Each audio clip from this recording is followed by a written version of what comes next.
Saya dalam kesempatan ini hanya ingin sedikit menyampaikan catatan-catatan sekaligus mengingatkan kepada kita semua. Yang pertama, saya ingin mengingatkan kepada diri kita dan sahabat-sahabat seluruh kader Ansor dan Banser, baik yang ada di Indonesia maupun di luar negeri, bahwa kita sebagai kader gerakan Ansor, Gerakan Pemuda Ansor dan Barisan Ansor Serbaguna memiliki dua tanggung jawab inti, yaitu pertama tanggung jawab kepada Negara Kesatuan Republik Indonesia, negara yang dideklarasikan ikut diperjuangkan oleh para muassis Jam'iyah Nahdlatul Ulama. Yang kedua tanggung jawab kepada para ulama, para kiai-kiai kita. Oleh karena itu sahabat-sahabat sekalian, dalam masa pandemi ini saya ingatkan kepada saya dan kita semua untuk kita terus menjaga kiai-kiai kita, jaga kiai-kiai kita dari terutama pandemi COVID-19 ini. Sahabat-sahabat sekalian, tidak perlu sowan dulu kepada kiai-kiai. Kita bisa ngalap barokah dari rumah. Kalau dalam situasi tertentu kita harus ketemu dengan kiai-kiai kita, hindari kontak fisik secara langsung. Dengan ini sahabat-sahabat sekalian, kita ikut menjaga kiai kita. Kita menjaga kiai kita bukan hanya dari ancaman-ancaman, ya, bukan hanya dari ancaman-ancaman yang ditimpakan kepada kiai-kiai kita, bukan hanya dari bulian-bulian yang ditujukan kepada kiai-kiai kita, tetapi kita juga memiliki kewajiban untuk menjaga kiai-kiai kita dari pandemi COVID-19 ini. Kita tahu sudah banyak kiai-kiai kita wafat, ibunya kita sudah ada beberapa yang wafat. Kita sebagai kader Nahdlatul Ulama wajib menjaga kiai-kiai kita. Sanggup sahabat-sahabat sekalian? Sanggup? Yang kedua sahabat-sahabat sekalian, saya ingin menyerukan kepada tokoh-tokoh masyarakat. Sebagai tokoh masyarakat, sebagai panutan di dalam masyarakat, kita menyerukan agar tokoh-tokoh masyarakat ini mampu memberikan contoh, mampu memberikan teladan kepada masyarakat. Kita memahami jika ada keinginan baik, misalnya menyelenggarakan Maulid Nabi, boleh silahkan, itu baik-baik saja. Tetapi saya ingatkan supaya keselamatan masyarakat, kesehatan masyarakat juga harus dijadikan perhatian. Jangan karena merayakan Maulid Nabi, jangan karena ingin merayakan hari lahir Nabi junjungan kita, kemudian kita menafikan keselamatan dan kesehatan masyarakat. Kita minta kepada tokoh-tokoh masyarakat untuk menjadi contoh, untuk menjadi teladan. Jangan ada kumpul-kumpul seperti yang di Petamburan tempo hari, sehingga banyak warga yang sekarang terdampak, terkena COVID-19. Itu menunjukkan bahwa tokoh-tokoh yang di sana tidak peduli dengan keselamatan masyarakatnya. Kita tidak ingin kejadian itu terulang kembali. Cukup Petamburan itu pertama dan terakhir. Tidak ada lagi pertemuan-pertemuan yang mengatasnamakan apapun, hatta atas nama merayakan hari besar keagamaan, itu membawa resiko untuk masyarakat. Yang ketiga, seruan ingin kita sampaikan kepada pemerintah. Sahabat-sahabat sekalian, dalam kesempatan apel kebangsaan ini, kita minta kepada pemerintah untuk tegas menegakkan aturan, terutama dalam menegakkan aturan yang terkait dengan pandemi COVID-19 ini. Tidak boleh ada tawar-menawar. Kita tidak peduli, pemerintah ini harus tegas. Tidak peduli yang melanggar itu habaib, yang melanggar itu kiai, yang melanggar itu gubernur, yang melanggar itu wali kota, atau tokoh Ansor Banser sekalipun. Jika protokol kesehatan dilanggar, kita desak pemerintah untuk bersikap tegas, tegakkan peraturan, tegakkan hukum. Tidak usah takut, tidak usah takut. Kita desak pemerintah, tegakkan peraturan ini. Ini penting demi keselamatan seluruh warga bangsa ini. Sahabat-sahabat sekalian, yang kemudian yang harus saya juga sampaikan kepada sahabat-sahabat sekalian dan kita semua, Kita tahu sebentar lagi 9 Desember 2020 ada 270 kabupaten kota yang akan menyelenggarakan pilkada serentak. Saya berharap sahabat-sahabat sekalian sebagai kader Ansor dan Banser ikut mensukseskan pilkada 2020 9 Desember nanti.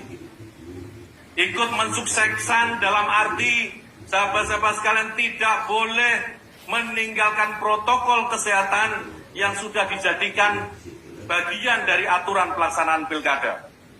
Sahabat-sahabat sekalian harus menjadi contoh di lingkungannya.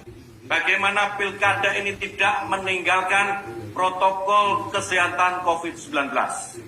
Kasih contoh bagaimana menggunakan masker, bagaimana cuci tangan, dan seterusnya, menjaga jarak. Kasih contoh kepada masyarakatnya bahwa demokrasi yang berkualitas itu bukan hanya tergantung pada prosesnya saja. Bukan saja demokrasi yang menolak politik uang, tetapi juga demokrasi yang bisa menjamin kesehatan dan keselamatan masyarakat.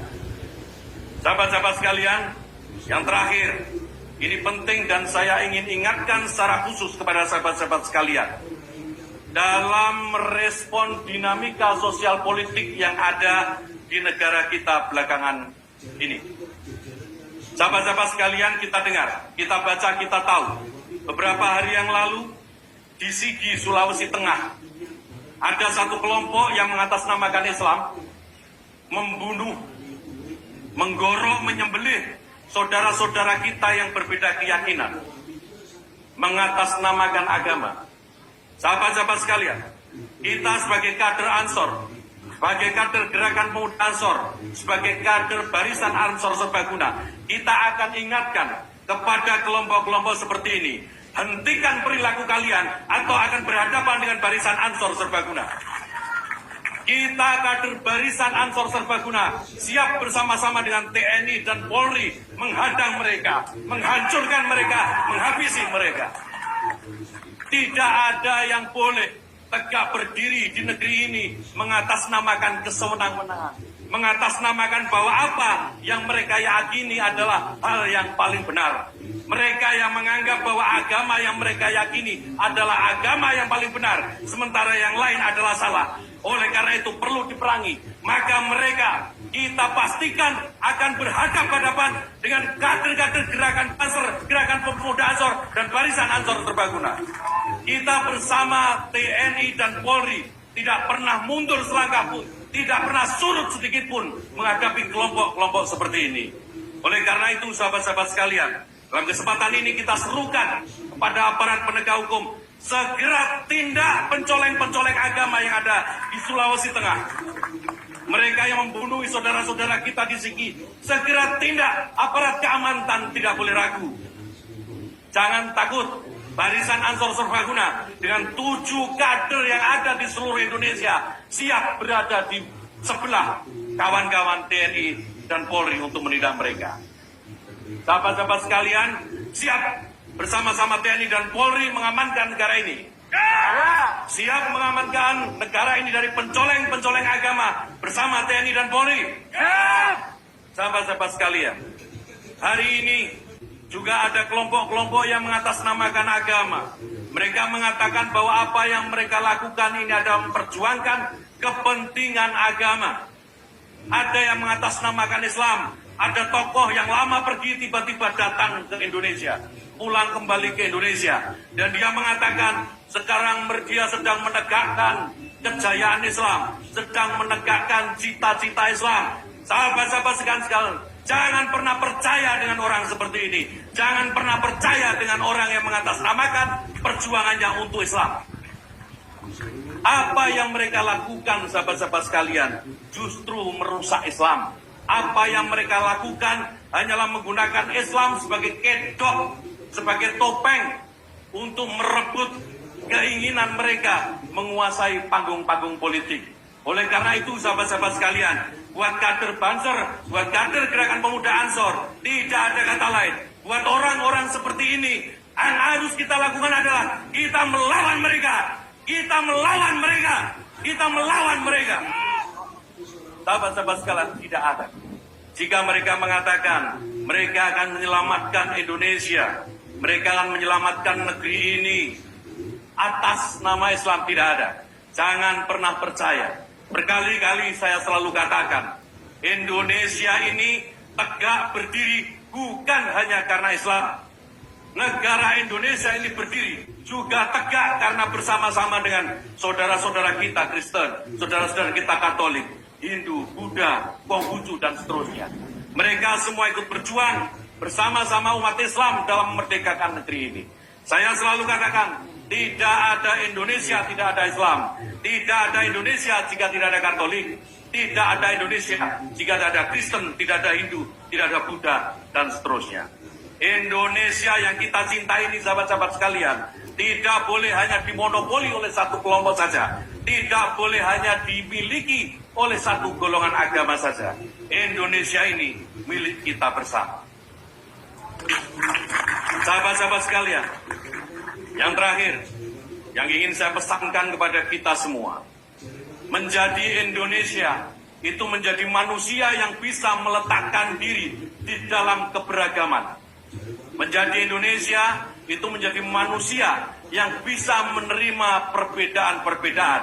Dan perbedaan-perbedaan ini akan berbuah persatuan dan berbuah kekuatan untuk kita semua. Sahabat-sahabat sekalian, ini yang ingin saya sampaikan dan penting untuk sahabat-sahabat sekalian ketahui. Yang terakhir, sahabat-sahabat sekalian, untuk menyatukan kita dengan generasi-generasi yang sudah meninggalkan kita. Untuk menyambungkan dengan generasi-generasi yang akan hadir, yang akan lahir bersama-sama kita nanti. Juga untuk menyambungkan diri kita dengan sahabat-sahabat kita di seluruh Nusantara. Menyambungkan kita dengan sahabat-sahabat kita yang ada di luar negeri. Saya ingin menyapa sahabat-sahabat sekalian dengan sapaan kebanggaan kita. Siapa kita? Siapa kita? Siapa kita? NKRI! NKRI! NKRI! Pancasila! Pancasila! Pancasila! Nusantara! Nusantara! Nusantara! Aswaja! Allahumma fiqh ila kami thariq. Assalamualaikum warahmatullahi wabarakatuh. Waalaikumsalam.